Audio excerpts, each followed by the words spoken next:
Est-ce qu'il faut être bon en maths pour être développeur web?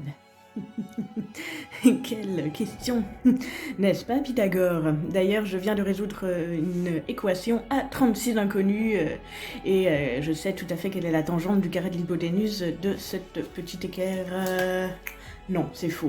Rien à voir, je ne sais même pas ce que j'ai raconté. Je fais partie de ces personnes qui, dès qu'on leur parle de mathématiques, qu'on leur montre des chiffres et un truc un peu plus compliqué que 2 plus 2, bah, ça fait plouf dans mon cerveau, hein, y a rien. C'est un gros cliché sur la profession et toutes les professions qui ont attrait à l'informatique, puisque ce sont des matières qui sont dans le cursus scolaire associé plus à un cursus scientifique. Alors que non, en fait, c'est juste de la logique. Alors oui, si tu as des appétences pour les mathématiques, cette logique, elle te sera plus logique peut-être, mais c'est pas la clé de notre profession. Il y a bien d'autres manières et bien d'autres aspects de cette profession qui te permettront d'être développeur web, même si tu es une grosse brêle comme moi en mathématiques. On est d'accord.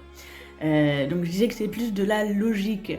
On va parler d'algorithmie. Oui, bon, c'est un gros mot mathématique, mais c'est de la logique et chaque développeur a sa manière de coder, de développer cette logique qui sera en fait la sienne propre. Je dirais même que c'est plus apprendre une nouvelle langue, une langue étrangère, hein, puisqu'on va, avec cette logique, apprendre à parler à notre petit ordinateur.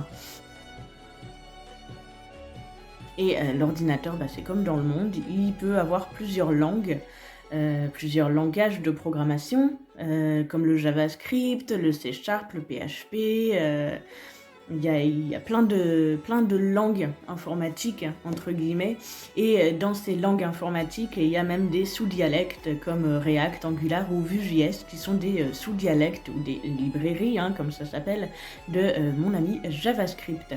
Donc voilà un petit peu comment ça fonctionne. On va commencer comme quand on apprend une langue étrangère par des choses très basiques. On va apprendre à notre ordinateur à dire bonjour ou hello world. Je vous invite à voir dans quelques jours ce petit post sur le hello world sur mon profil et sur le pourquoi du comment de ces deux petits mots. Puis après, en plus de lui avoir dit bonjour, on va lui apprendre à dire bonjour à l'utilisateur connecté. Donc il va falloir dire à l'ordinateur, ouais, dis bonjour, mais dis bonjour si et seulement si Jean-Paul est connecté. Et dis bonjour à Jean-Paul, hein, dis pas bonjour à Jacqueline, parce que sinon il va se vexer. Enfin voilà, et plus on va rajouter deux conditions, dis bonjour à Jean-Paul en rouge, on dit bonjour à Jean-Paul en vert si on est un jour pair. On va rajouter plus de conditions. Enfin, c'est un exemple très pas réaliste. mais voilà, ça va être de traduire ces fonctions, ces conditions en langage informatique et non pas de faire des calculs en fait.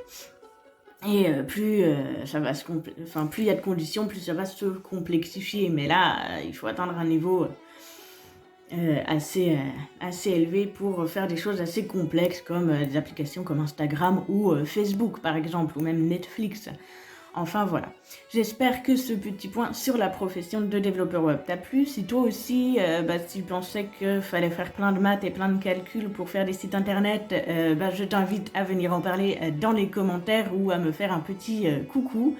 J'espère que si tu voulais te lancer dans cette profession et que ça te faisait un peu peur, j'ai pu te rassurer.